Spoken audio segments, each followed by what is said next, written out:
So talking about NEET 24, ये video मेरे experience पे बेस्ड है। मतलब मैंने जो जो एक्सपीरियंस किया अपने 2 ईयर्स की जर्नी में, फर्स्ट अटेम्प्ट था मेरा। फर्स्ट अटेम्प्ट में मैंने 690 और 720 स्कोर किए हैं।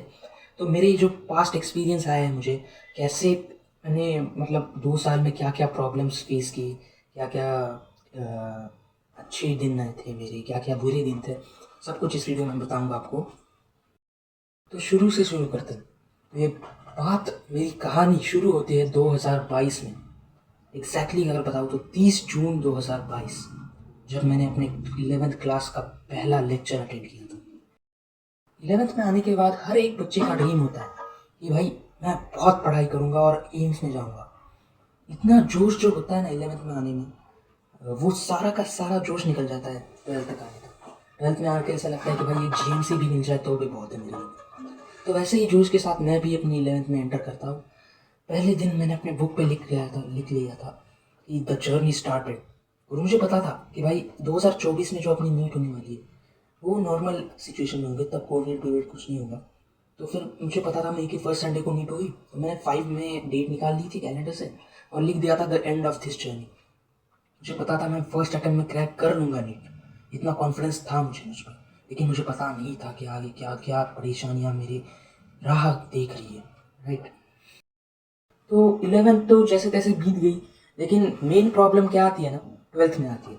12th में आपका सिलेबस बढ़ जाता है। 12th ऐसे तो 11th से ईजी रहती है, लेकिन फिर भी पता नहीं क्यों लेकिन मार्क्स कम होने लगते हैं। 12th के स्टार्टिंग के टेस्ट में मुझे कंटिन्यूसली 550 के नीचे मार्क्स आ रहे थे, लाइक 530 540 ऐसे। लेकिन 500 से नीचे मैं कभी नहीं गया, लेकिन कम हो गए थे मेरे एवरेज जो मार्क्स थे उससे कम हो गए थे। तो होता है ना, वो थोड़ा सा बुरा लगता है अपने आप को, क्योंकि भाई हमारा ड्रीम है एम्स दिल्ली। मैं बहुत बहुत पागल था एम्स दिल्ली के लिए, मैं सच बता रहा हूँ। मैं जहाँ भी बैठता था बेंच पर एम्स दिल्ली लिख देता था। मेरे दीवार पे, हॉस्टल की दीवार पे एम्स दिल्ली लिखा हुआ था मैंने। मेरे दोस्त भी मुझे पागल बोलते कि भाई इतना क्यों एम्स दिल्ली कर रहा है।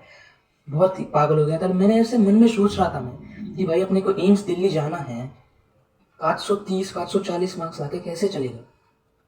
बहुत ट्राई किया लेकिन इम्प्रूव ही नहीं हो रहा था मेरा। ज़्यादा से ज़्यादा बस 600 तक जा रहा था, जो कि GMC फेस करने के लिए लगभग एकदम ऐसे बाउंड्री पर स्कोर था मेरे स्टेट के लिए, जो कि अभी नहीं है इस साल के कट ऑफ को देखते हुए, लेकिन तब था, राइट। तो मुझे लग रहा था कि क्या कर रहा हूँ। मैंने बहुत सारे सीनियर्स को पूछा जो कि हमारे कॉलेज के टॉपर्स थे, लेकिन सच बताओ तो मेरा एक्सपीरियंस ऐसा था कि सीनियर्स थोड़ा 1-2 बार बताएंगे आपको, लेकिन बाद में इग्नोर करने लगते। वो भी एक आग मेरे अंदर पैदा हुई कि भाई ये मुझे इग्नोर कर रहे हैं ना, तो मैं इनको टॉपर बना के बताऊंगा, मतलब टॉपर बन के दिखाऊंगा, ठीक है। तो वैसे ही चलता रहा। 12th भी हो गई। 12th में थोड़े थोड़े बाद में मेरे स्कोर्स इंप्रूव हो गए, लेकिन फिर भी 600 अबव मैं 3-4 बार ही गया। अगर आप बताओ तो मैं टेस्ट के स्कोर्स भी है मेरे पास, मैं आपको वो भी बता दूंगा, ठीक है। लेकिन वही 600 प्लस में ज़्यादा बार नहीं जाता था। फिर टेस्ट सीरीज हो गई हमारा सिलेबस कंप्लीट हुआ था अक्टूबर में। मेरा सिलेबस तो PW के हिसाब से सब अगस्त में ही खत्म हो गया था।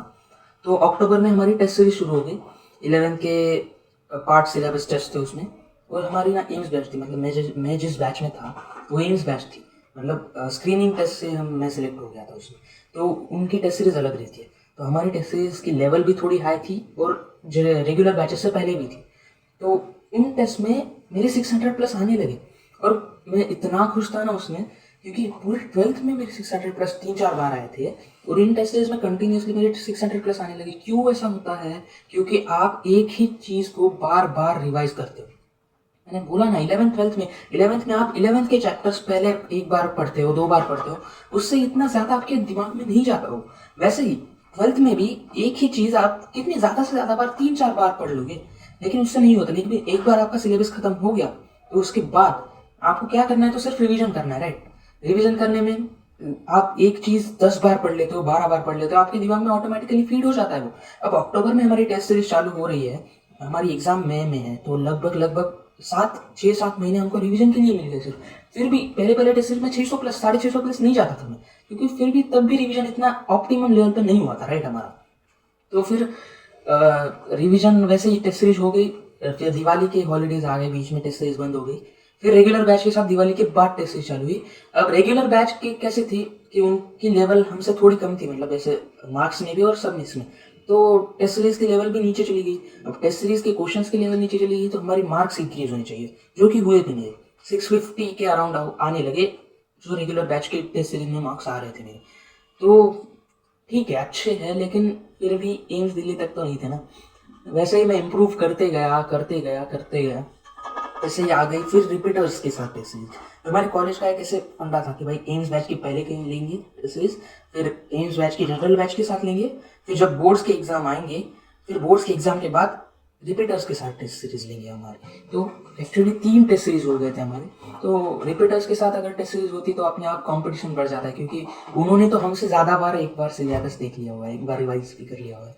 लेकिन सर बताओ तो इतना भी कंपटीशन नहीं रहा, पता नहीं क्यों, लेकिन उसमें भी मेरे 650 के अराउंड कॉन्स्टेंटली आ ही जा रहे थे मार्क्स। अभी क्या होता है ना, जैसे जैसे आप आगे बढ़ते हो तो आपके मार्क्स सैचुरेट होने लगते हैं, क्योंकि आपका दिमाग बोलता है कि मैं इतना नहीं पढ़ूंगा, जितना पढ़ रहा हूँ, जितने मार्क्स आ रहे हैं उतने बस है मेरे लिए, अब मुझे और नहीं पढ़ना। तो आपके मार्क्स ऐसे सैचुरेट होने लगते हैं। मेरे भी वैसे ही सैचुरेट हो गए थे 650 अराउंड, और आगे नहीं बढ़ रहे थे। लेकिन फिर भी मैंने हार नहीं मानी, पढ़ाई करता रहा।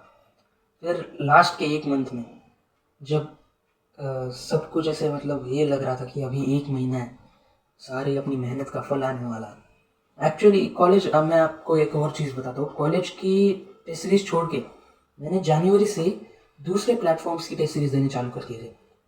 नाम लूंगा तो भाई हर एक इसके, मैं ऐसे इंस्टीट्यूशंस देख के टेस्ट नहीं देता था। मैं हर एक जो भी इंस्टीट्यूशन मिले, मुझे क्या लगता था कि भाई अपनी को प्रैक्टिस क्या करनी है, क्वेश्चंस करने हैं। हम कौन से भी इंस्टीट्यूशन के टेस्ट दिए तो भी उसमें क्वेश्चन से आने वाले हैं, हमको क्वेश्चन से प्रैक्टिस करने हैं। तो मैंने लगभग हर इंस्टीट्यूशन की, be it PW, be it Allen, be it Aakash, be it Sankalp Bharat, be it Motion, be it anything, be it any coaching classes, मैंने हर एक कोचिंग क्लासेस के पेपर सॉल्व किए थे। और क्या होता है ना, जैसे आप अलग अलग कोचिंग क्लासेस के पेपर सॉल्व किए तो उसमें कुछ इसमें लेवल्स हाई रहते हैं। जैसे कि मैं अगर बोलूँ स्पेसिफिकली एलन की केमिस्ट्री की लेवल हाई थी, तो मुझे एलन की वजह से केमिस्ट्री अच्छा गया। पीडब्ल्यू की फिजिक्स की लेवल अच्छी थी तो फिजिक्स अच्छा गया। फिर नीट प्रेप, अगर मैं नीट प्रेप भी यूज़ किया था, नीट प्रेप की बायो की लेवल अच्छी थी तो मेरा बायो उससे स्ट्रॉन्ग गया। तो मैं आपको बोलता हूँ कि जब आप टेस्ट सीरीज दोगे ना, तो टेस्ट सीरीज के वक्त ऐसे इंस्टीट्यूशन मत देखो जो एक टेस्ट सीरीज, मतलब हर एक इंस्टीट्यूशन की टेस्ट देना प्रीफर करो। जनवरी से मैं लगभग हर दिन एक पेपर देता था, लेकिन उस टाइम क्या होता था ना, मेरा सिलेबस उतना अच्छे से कंप्लीट नहीं था, तो मेरी कॉलेज के टेस्ट सीरीज में मार्क्स कम आते थे। तो जनवरी में मैं 2-3 दिन में एक देता था, लेकिन जैसे जैसे फरवरी का एंड हुआ मैं हर एक दिन एक पेपर देता था।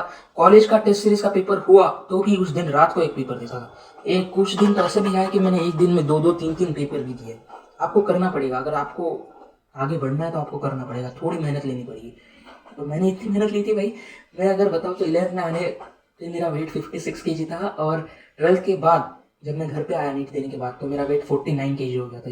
इतना ड्रॉप हो गया था, इतना टेंशन, पता नहीं टेंशन क्या था या पता नहीं, लेकिन आखिर में उसका रिजल्ट तो मिल गया ना मुझे। तो ठीक है, मार्च में मैं हर एक दिन टेस्ट देता था, उससे मेरे मार्क्स भी इम्प्रूव हो गए और अपने कॉलेज केस में भी मार्क्स इम्प्रूव हुए। फिर अप्रैल में हमारी फुल सिलेबस टेस्ट चालू हुई। फुल सिलेबस टेस्ट में भी अभी इतने सारे टेस्ट दिए थे मैंने, तो फुल सिलेबस टेस्ट में मार्क्स इंक्रीज होने ही थे।